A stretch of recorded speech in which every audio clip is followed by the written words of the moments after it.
very warm welcome, everyone, to what promises to be an interesting discussion about the impact of micro-credentials on international education.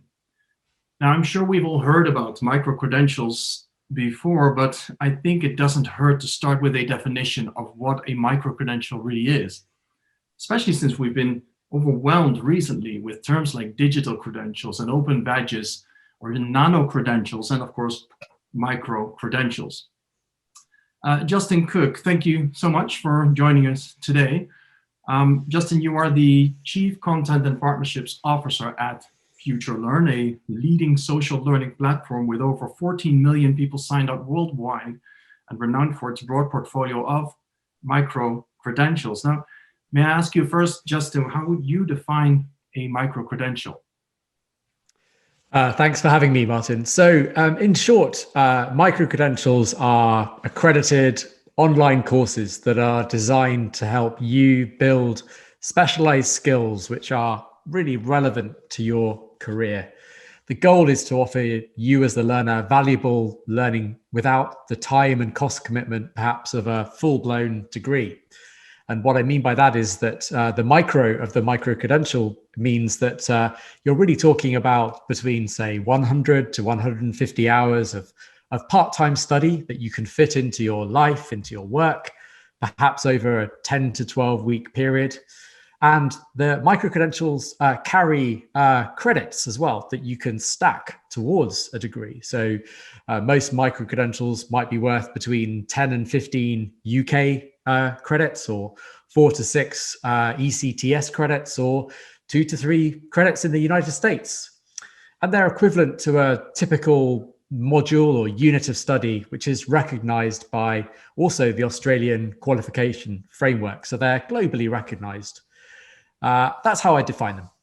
Great. Well, that already triggers quite a few questions. Before we go to those questions, Sean, maybe it's a good moment to introduce you as well. Dr. Sean Gallagher, warm welcome. You are the Executive Director at the Center for the Future of Higher Education and Talent Strategy and Executive Professor of Educational Policy at the Northeastern University in Boston, Massachusetts, a whole mouthful.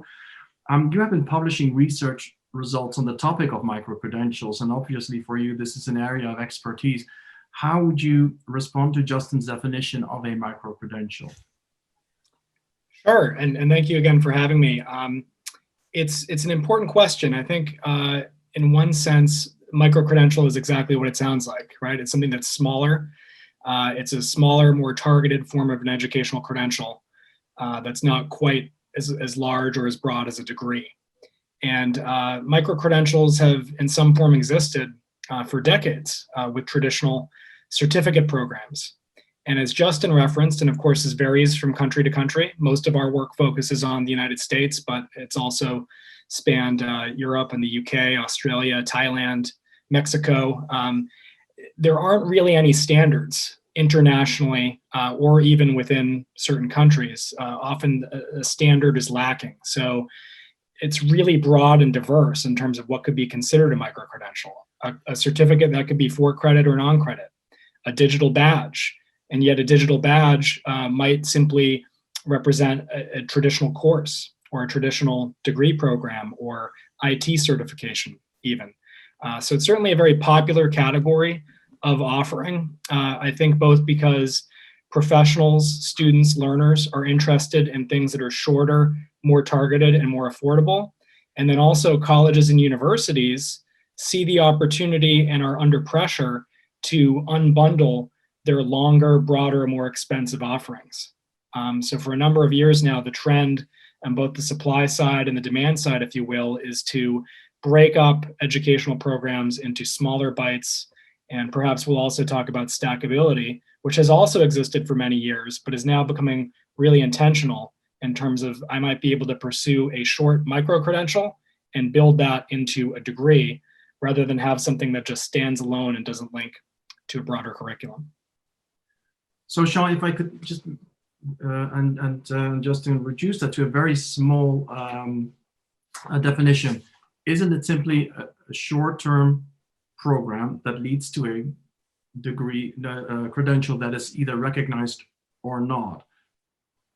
If we keep it very short, would you Yeah, agree with that? that would be a fair definition. And I would also point out that there's a lack of consistency or debate about what is even the right terminology for this segment of the market that we're calling microcredentials. Often it will be referred to as alternative credentials, which frames it as things that are not a degree.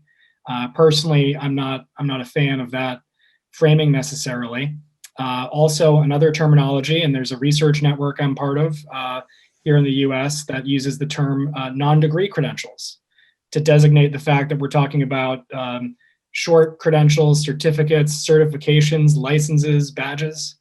And so, as simple as it is, I guess it just points out that we're in this period of innovation. There's a lot of experimentation. It's kind of the Wild West in terms of universities developing new offerings, and this spanning non-institutional providers who are unaccredited, including some major employers and corporations who are issuing educational and occupational credentials, all the way over to accredited, top-tier, very selective brand name universities, and everything in between.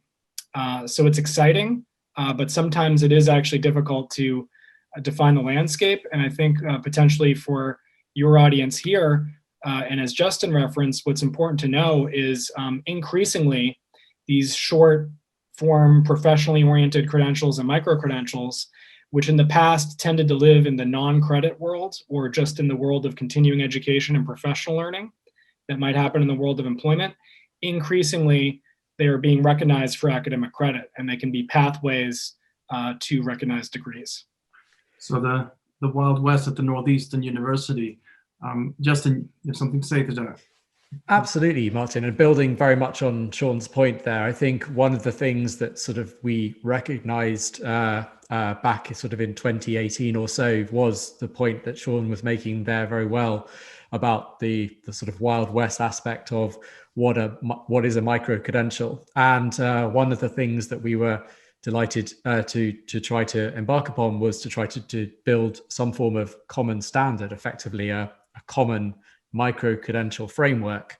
And alongside a number of organizations, including the European MOOC Consortium, FUN in France, Miradia X in Spain, EduOpen in Italy, and OpenEd UpEd in and the European Association of Distance Teaching Universities, we worked together to try to build what we hoped would become some form of standard or framework that could be adopted and used as a way of helping answer the question you asked, I suppose, in a sense, Martin. And that is, very much now kind of in place. If you search for the Common Micro-Credential Framework, you'll find a section about that on numerous websites, and that's now sort of in use by a whole variety of different sort of providers of education, more than 400 or so across the world, trying to kind of do exactly as Sean was saying, a kind of a mission to sort of try to bring some sort of sense of standards and recognition around that sort of that framework.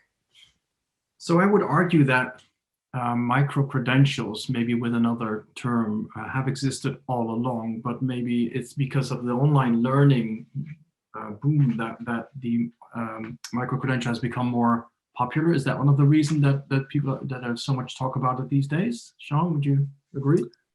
Absolutely. And the other thing I think is that there are new formal constructs or packages and products that educational providers have been inventing and coming up with and putting out in the marketplace.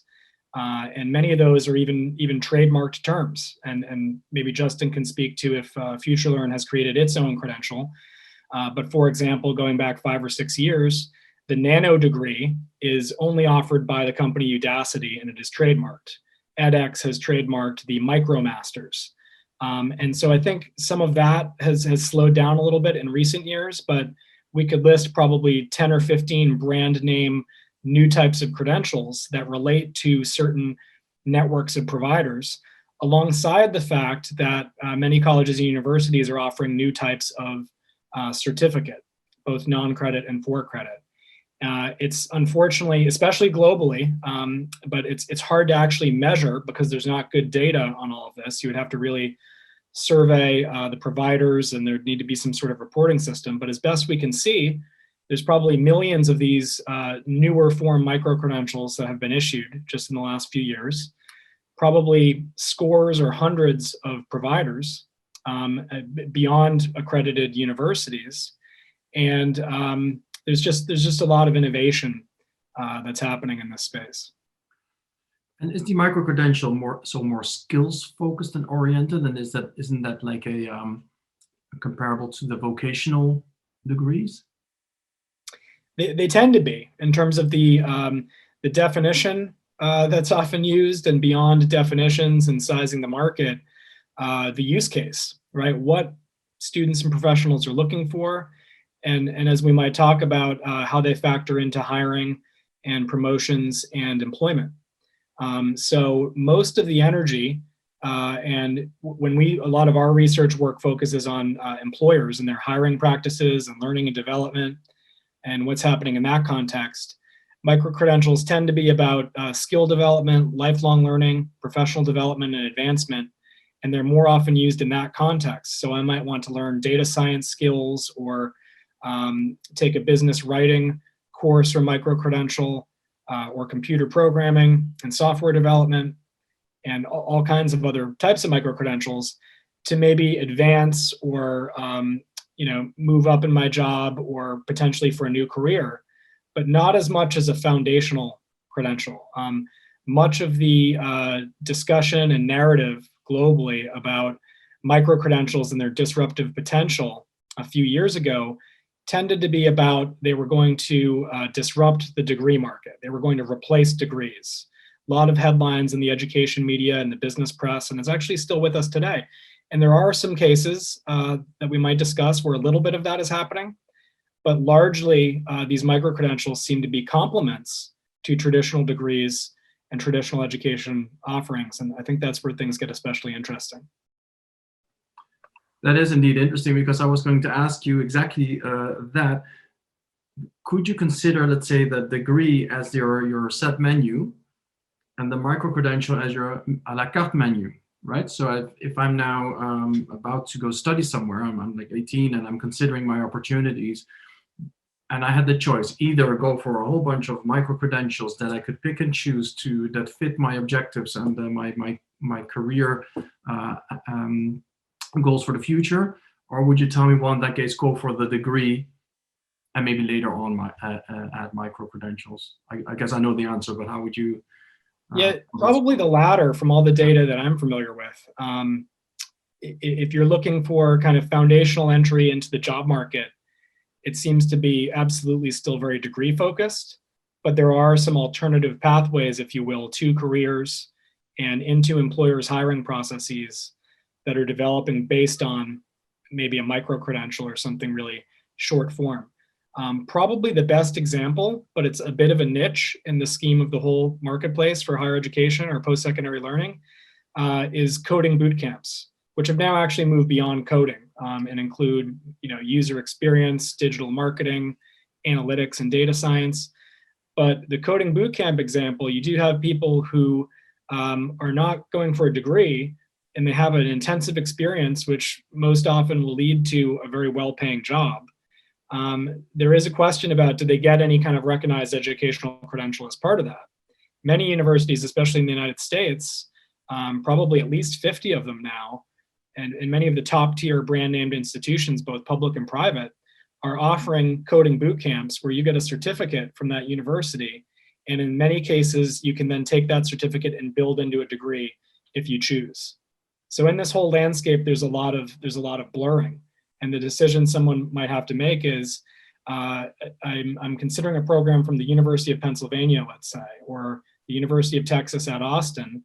You actually have a choice between a short-term certificate in coding bootcamp or an online microcredential, maybe through a platform like FutureLearn, or the traditional degree pathway. And so it's very early, but the different pathways are starting to open up, but it doesn't necessarily mean that the value of degrees as a foundational qualification has gone away. Right. Yeah, I think microcredentials today are a great example of the rise in the choice that exists now in the market for learners, and ultimately it's about choosing what's right for you.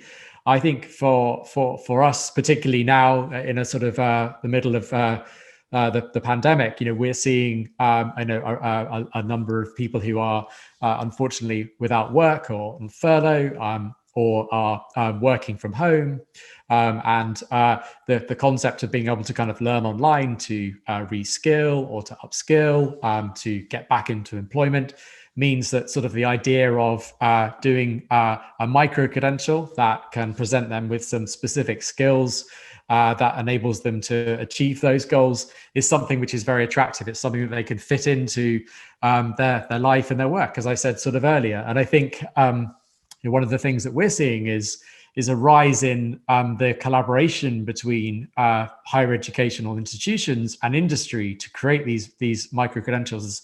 As Sean said, the kind of the boot camp analogy and the sort of industry relevance and applicability of your learning in through that collaboration. We see a real demand and a real need for that right now, based on the circumstances that we all find ourselves. So industry-led micro-credentials that also carry that academic credit provide you with the kind of the vocational, practical skills that you can take into a job to perform, as well as that ability to be able to have the rigor and the context and the real quality that you get from a university, as well as obviously the credit that you can then look to stack towards something bigger and longer over time.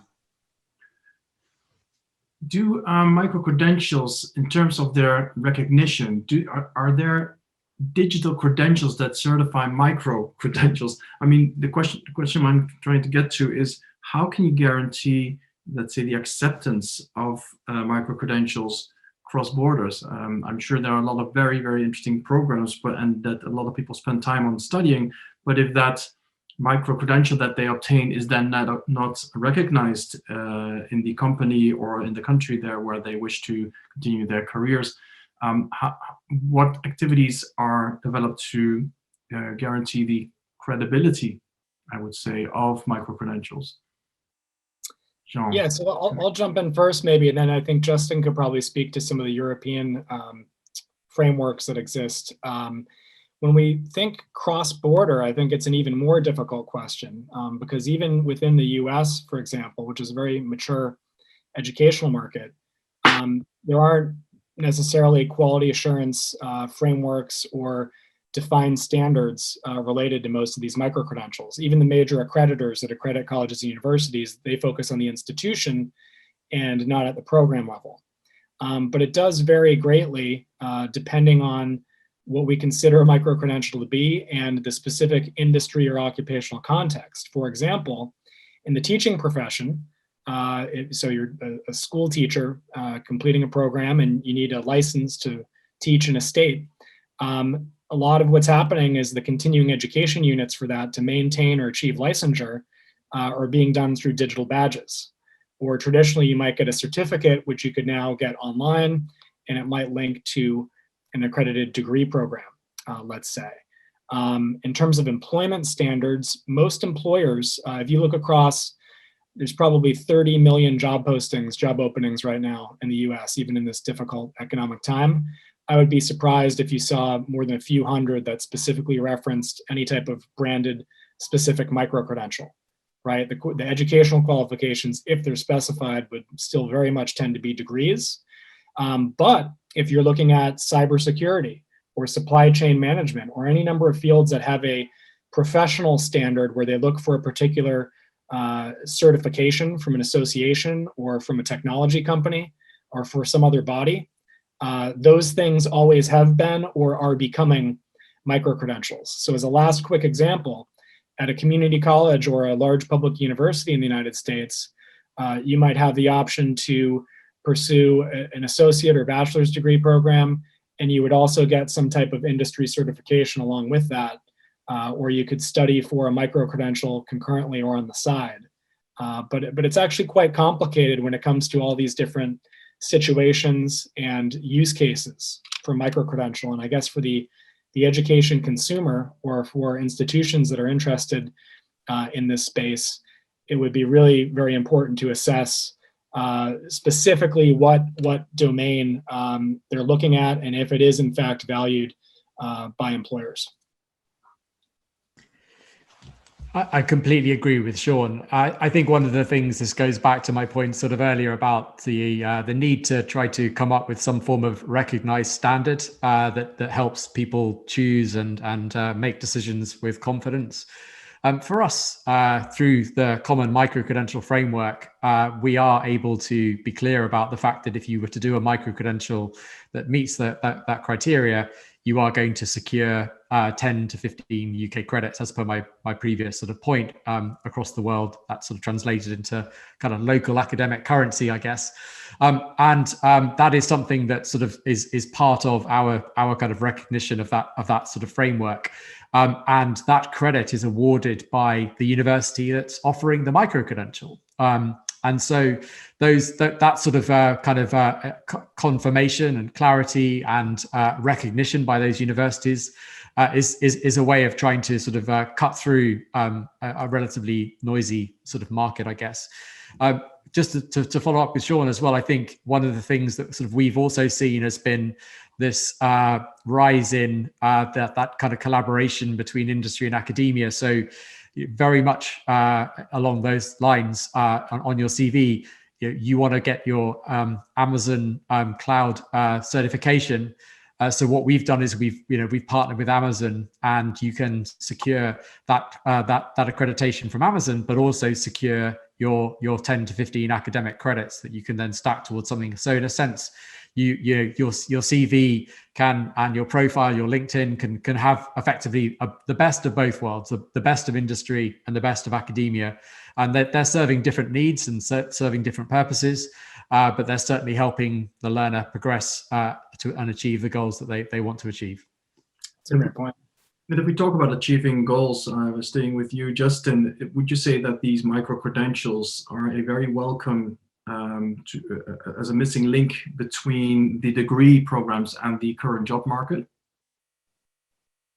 Absolutely. I think we've sort of talked a little bit about that already. I think that Sean used the phrase unbundling, and I think that's something that sort of we see a lot. And right now, in terms of the job market, that ability to be able to rapidly reskill, upskill, in order for you to get back into the labor market, or progress through a career without having to, even if we were allowed to. I'm currently in lockdown in England right now, attend a campus-based degree for a number of years.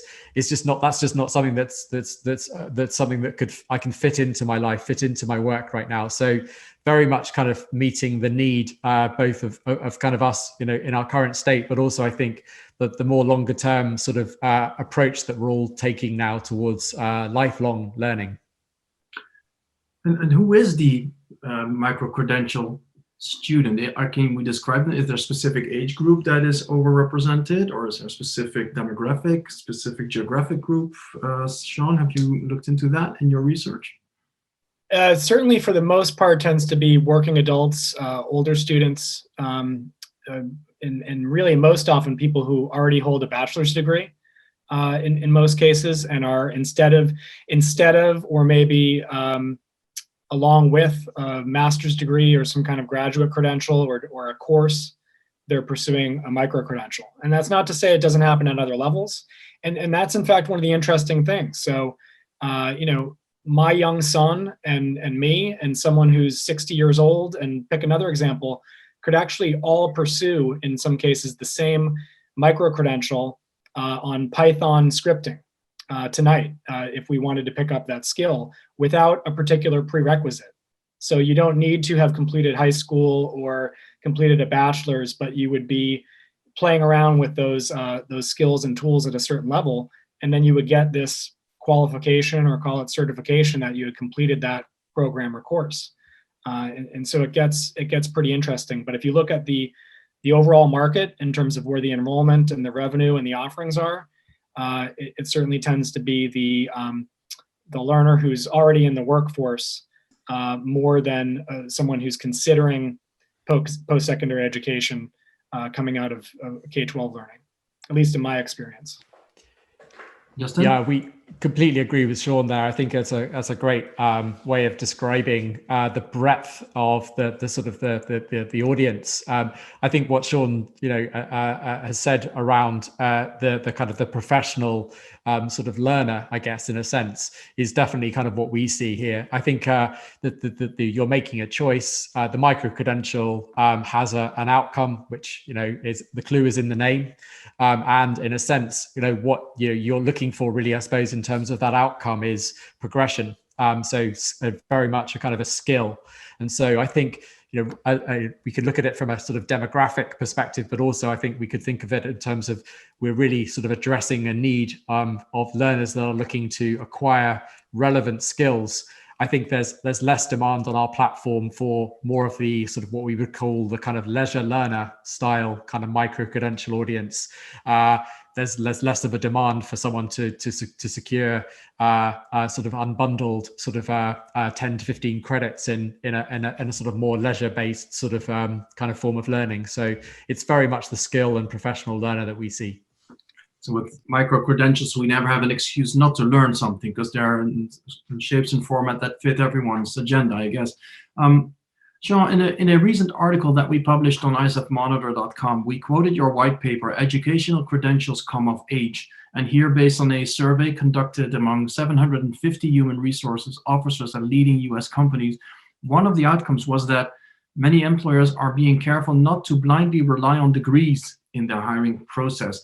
So not to blindly rely on degrees. Should people still value degrees, or should we focus more on micro-credential? Or again, is it probably both? Right. So it is both, but there is a real movement worldwide toward skills-based or competency-based hiring. And so what we found in the survey, and this was now 2 years ago, we've repeated it, so we actually have some fresh data with a smaller sample that we're going through right now, was about half of the employers that we surveyed were either strategically moving in the direction of skills-based hiring, or a quarter of them were already doing it.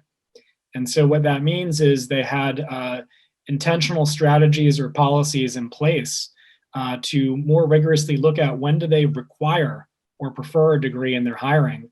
And for equity reasons or because of the supply and demand of workers in high need areas, move away from just saying this role requires a bachelor's. And that is being powered in part by the application of analytics to hiring and human resources, which is very early. I think especially in education, we assume that these major global employers and even smaller employers are profit-minded and rigorous, and they can clearly define the skills they're seeking and when certain educational qualifications are needed.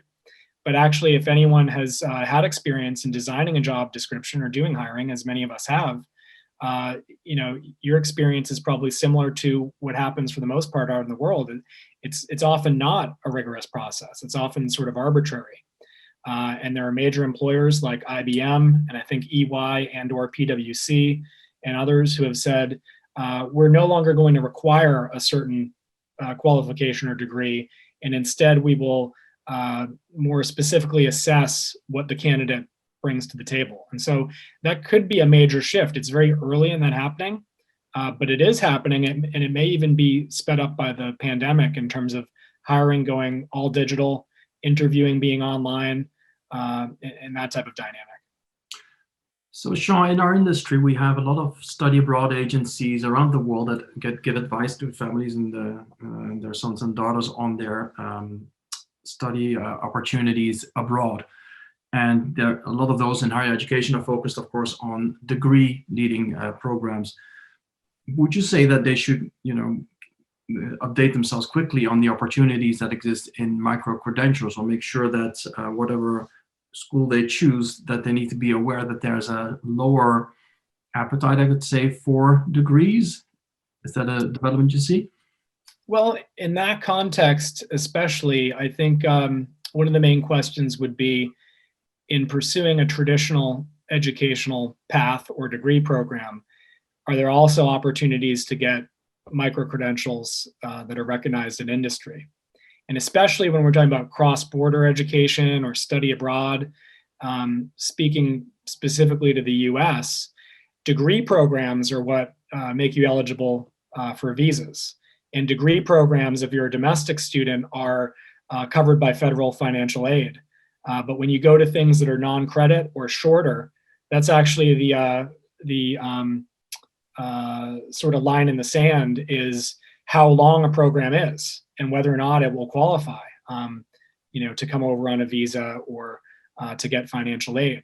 And so the other thing I would consider is the credential that you're getting in the end. There's a lot more choice, as Justin referred to, and there's many more options now.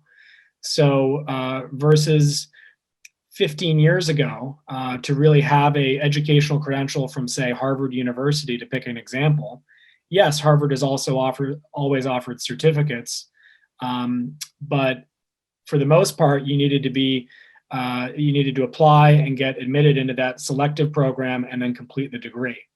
Now, at universities like Harvard, but hundreds of others, Stanford and University of Pennsylvania and University of Illinois, I could name 100 different examples, there now might be 7 or 8 options where someone can say, I have completed a formal educational credential from this brand name institution. And then there's now a more open question about, what does that mean in the marketplace? What does that mean in terms of the credential you put on your wall, or what it might mean in your home country, or what it might mean in society and in the job market? That's really evolving, because there are open access, free, paid, selective, non-selective, for credit and non-credit versions of credentials from these respected accredited institutions. And that creates a lot of excitement, but I think it does create some real questions about, can you forgo a degree and pursue a micro-credential instead from a respected institution, and will that give you the same advantage in the job market? It may in some cases, it may not in others. I'd be interested in Justin's thoughts there too. Justin. Yeah, I think the world is we're in a new era here, and I think there is to build on sort of Sean's point there. I think the options that they're going to become available to us, where that we'll be in a position as students to be able to learn from anywhere, as we are today, and learn online, but also then perhaps, rather than think about sort of our degree being based in one place for 2-3 years or so, we may learn online for part of that. We might stack our kind of credentials while we're learning online, and then we might come onto the campus for a period of time to do more of that face-to-face sort of blended on-campus sort of learning. So I think both in terms of the mix of the world of online and offline, that is going to be a reality when it comes to sort of international student recruitment. We would love to, as part of our mission, transform access to education. So if you don't have the means to be able to travel to Stanford or Harvard, but you could still learn with them online, or if you have the ability to spend a smaller amount of time on campus, we think that is also something that this new world kind of is going to open up more and more to international students. Absolutely, and of course it's very interesting for prospective international students to know that they can create a program, let's say a degree plus micro-credentials, that's completely tailored to their future ambitions. And even if it's not completely tailored already, they can still, once they have graduated, add on a number of micro-credentials to fine-tune their skills towards the types of jobs that they are looking for. So if we look at micro-credentials and the topics, I can imagine that you mentioned earlier, Sean, the IT boot camps, and I can imagine our micro-credentials in law and medical studies. Would you see them also in alpha studies, like language studies, or there is arts? Do micro-credentials apply there as well? They have the potential to, but it hasn't really emerged because it's tended to be driven by these very technical, scientific would be the wrong word, but really sort of technical skills areas very often, and hard skills, if you will, rather than soft skills. So certainly, and probably on FutureLearn, you could pursue courses or get a micro-credential that might relate to critical thinking or writing better, or something that's broader than some specific technical skill like project management. But because the micro-credentials tend to be used for skill development or sort of being job related, they've fallen in those areas, and it's still degrees that employers tend to look to, rightly or wrongly, as representing all the other things that they include and signal, like being able to collaborate or work as part of a team or think critically. Now, do people always get those things with degrees? Maybe, maybe not. But it's an interesting question. So another way to look at it is in terms of demand and offerings and things that we can count. I've seen very few micro-credentials that are in areas that are not professionally focused. That said, in the future, and back to your question about when we moments ago talked about skills-based hiring, part of what's happening is some employers are moving more toward direct assessment. And when you have a digital version of a credential also, it allows you to include evidence and metadata and maybe an aspect of a portfolio that an employer could click through something like LinkedIn. And so the future is a much more data-driven hiring process or assessment of someone's skill and competency based on actual evidence and data and verification, rather than today we're still dealing with paper and conceptual credentials for the most part. So in the future, let's just create a vision for maybe 5 years from now, someone could get a leading teams and collaboration micro-credential that might have an experiential project built into it where they've actually had to lead a team in this university series of courses or in this online learning platform, and it's been verified, and then it sits in the cloud, and an employer could actually look at that micro-credential as evidence that this person has some competency in team management or managing a remote team, let's say, rather than today, I would just represent that on my resume and I would maybe speak to it in an interview, or I would say it was a component of my university course, was I had to work as part of a team. If that wasn't too complicated of a scenario, that's kind of the world we're moving toward, or what the vision is for this marketplace of skills to work more fluidly and efficiently. But there are also questions about how it will actually play out. Justin.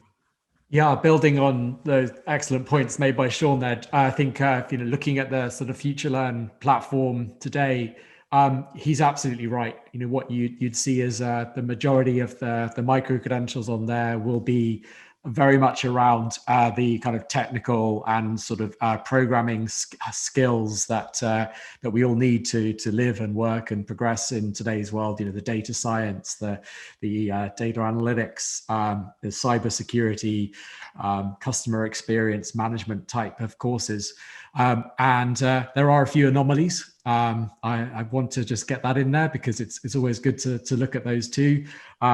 We have a very successful micro-credential on digital photography, which is a bit of an outlier, but we could perhaps rationalize that.